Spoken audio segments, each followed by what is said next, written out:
In the past, shipping a product or launching a company was only an option for those who had the money, or for those who could attract an investment from venture capitalists. Crowdfunding websites like Kickstarter and Indiegogo have drawn a lot of attention from entrepreneurs, policymakers, investors, and the public. Their enthusiasm is understandable. Today, these internet marketplaces connect people seeking funds with hundreds, if not thousands, of supporters.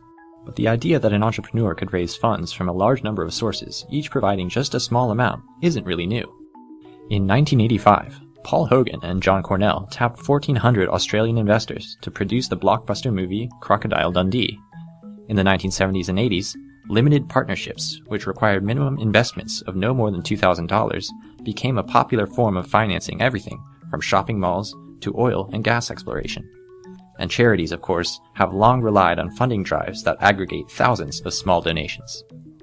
What is new is the emergence of powerful internet platforms that enable funding campaigns.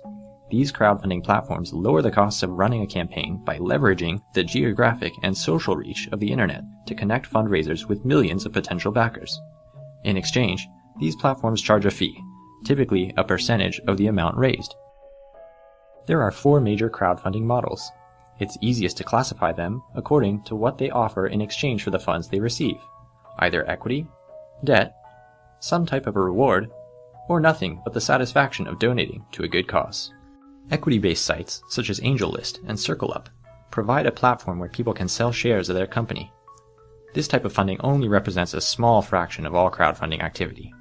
Legal and practical constraints have slowed things down, but upcoming regulatory changes could make a big difference. Today, peer-to-peer lending sites like Lending Club offer a crowdsourced solution for debt. It's part of a larger revolution in financial tech, internet software that aims to disrupt the traditional finance industry. While banks typically serve as an intermediary for loans, the peer-to-peer model allows one person, or many, to lend money directly to those who need it. This allows savers to earn more and borrowers to pay less. Rewards-based sites are one of the major innovations in crowdfunding. Funders back campaigns that interest them, with the promise of receiving something in return, usually a copy of whatever project they're backing. Kickstarter is the most well-known example of this model, and has been used to fund everything from the creation of albums and short films to the development of 3D printers and smartwatches. Finally, there are charity platforms like Causes or CrowdRise.